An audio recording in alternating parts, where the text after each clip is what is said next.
faster by declines in tax revenues and property tax. Obviously, they rely on property taxes, and with the housing market collapsing, that was really hitting them hard. And so they were looking at possibly, slashing 30% of jobs in school districts or in social services. And one of the most effective ways of preventing this from tipping over into a Great Depression was giving them help. The problem is some of that help is running out. And property tax revenues haven't improved yet. Sales tax revenues haven't improved yet as much as they'd like. So local districts, states are still having big budget problems, and they'll probably have those big budget problems next year. Now, the challenge we have is, ironically, that if you start laying off a whole bunch of teachers or a whole bunch of police officers or firefighters, now they don't have a job, which means they spend less, which means that there's less tax revenue, and you start getting into a vicious downward spiral. So that's why the steps that we took were so important. And I've got to say, this is an example of where you've just got a fundamental disagreement between Republican leadership right now and Democrats. John Boehner, who wants to be the speaker of the next Speaker of the House if the Republicans take over, he specifically said, well, these are just government jobs, and they're not worth saving. And he voted no on closing this tax loophole that was incentivizing jobs from going overseas. Now, it's just not smart from an economic perspective for us to allow a whole bunch of those jobs that are right here in the United States to go away while we're giving tax revenue away to companies that are creating jobs somewhere else. It just doesn't make sense. And so we're going to continue to have some of these battles over the next several years. And I think that, frankly, how state and local governments are able to deal with these budget challenges next year is in part going to depend on whether the people who are making the decisions are Jim and Jerry or whether they're John Boehner, because they've just got a different set of priorities. I don't know about you, but I like these guys making these decisions more than the other folks. But that's just my unbiased opinion. All right. Yeah, go ahead. Mr. President, thank you so much for visiting us here in Mantua. It's quite an honor. Thank you. I think my question is kind of a good segue on that. We do face the political environment has changed a lot since you were elected, and I think with the upcoming midterm elections, you can certainly expect a lot of new faces in Congress. And certainly a lot of the new representatives and senators are going to have been elected on platforms that are really opposed to government intervention in the economy. Mm-hmm. What's your plan for working with the new Congress to make sure we get the actions that you see are necessary to end the recession? And what do you see as really common ground with Republicans in Congress for some of the solutions that can bring the recession to an end? Well, let me just say that I don't believe in wholesale government intervention in the economy. I mean, my starting point is that what makes us the wealthiest, most dynamic country on earth is a free market system where small business owners are creating jobs, and what start off as small businesses like AOL end up being big businesses, and some kid at Harvard starts something called Facebook, and next thing you know, it's revolutionized part of our economy. That's our strength. So that's a starting point where Republicans and Democrats should be able to come together. We all believe in that. But there are some fundamental differences. At the beginning of the crisis, for government not to intervene when the financial system was on the verge of meltdown and we were shedding hundreds of thousands of jobs a month and the credit markets had just frozen completely, for us not to intervene in that situation would have been simply irresponsible. Would have been irresponsible, and I don't know a economist, Democrat or Republican, who would suggest otherwise. Would have been simply irresponsible. So that's So some of these steps that we had to take had to do with emergency situations. A great example is the auto industry. When we decided to intervene, keep this in mind, we had been bailing out the auto industry for years under the previous administration. The difference was we hadn't ever asked them anything in return. So they kept on, with their bad practices, creating cars that, frankly, in this kind of energy environment, weren't the cars of the future, and they never changed their practices. So what we said was, you know what, we're going to help you, but this time we're going to help you by also restructuring. And we're going to bring all the stakeholders together, the workers, management, shareholders, and we're going to say if taxpayers are going to help you out, you've got to change how you do business. And they have. And they emerged from bankruptcy, and now you've got all three U.S. auto companies operating at a profit. If we had not taken that step, we would have lost 1 million jobs in the auto industry. You would not have an auto. Maybe Ford might have survived. GM and Chrysler definitely would not have. And the ripple effects on the economy would have been devastating. So sometimes you make these decisions not because you believe in government intervention per se. You make these decisions because we've got a crisis and we've got to respond. Now, right now we've got a disagreement also on taxes. Jim, Jerry, the vast majority of Democrats think that because wages and incomes had flatlined for middle-class families, which we define as less than $250,000 a year, that they should definitely get an extension of the tax cuts that were instituted in 2001, 2003. Now, keep in mind that if you make more than $250,000 a year, you'd still get a tax cut.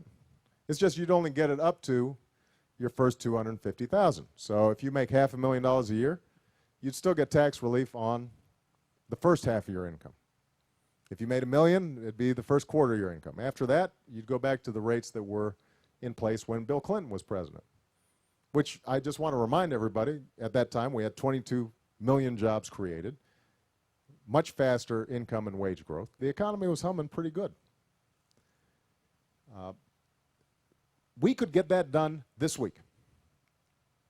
But we're still in this wrestling match with John Boehner and Mitch McConnell about the last 2 to 3%, where on average we'd be giving them $100,000 for people making $1 million or more, which in and of itself would be okay, except to do it we'd have to borrow $700 billion over the course of 10 years, and we just can't afford it. Now, I wanted to lay out those differences before I talked about where I think we can work together. Where I think we have a great opportunity to work together is on the issue of our long-term debt. Our big challenge right now is creating jobs and making sure the economy takes off. And the steps that we've been taking, including cutting taxes for small businesses, providing loans for small businesses, accelerating depreciation, those steps can encourage investment right now. They cost some money, but they're wise investments because right now our number one focus has to be jobs, jobs, jobs, and encouraging business investment. But on the horizon, sort of in the middle term and the long term, we do have a very real problem with debt and deficits.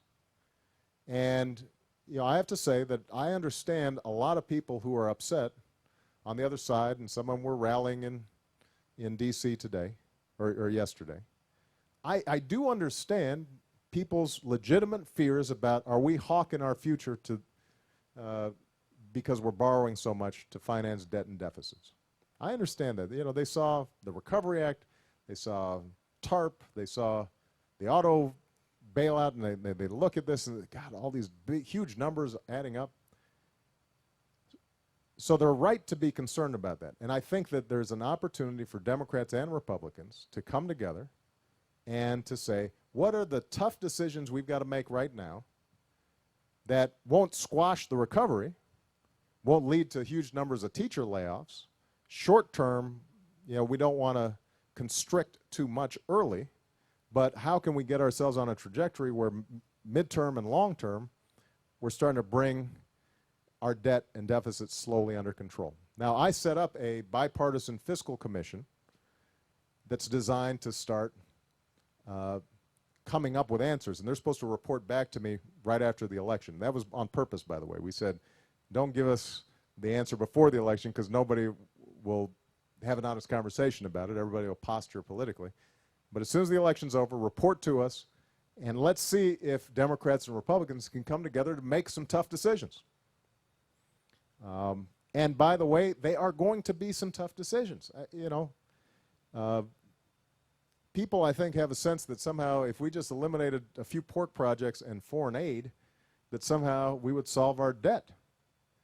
The big problem with our debt is actually the costs of Medicare and Medicaid.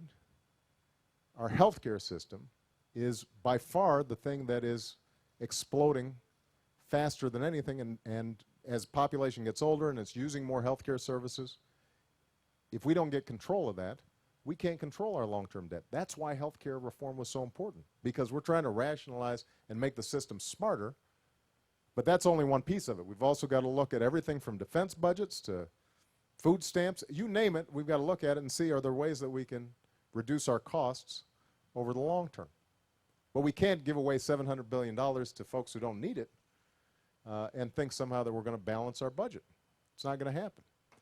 That's one area where I think we can make progress. A second area where I hope we can still make progress is on energy. Everybody agrees our energy policy doesn't make sense. We don't have an energy policy.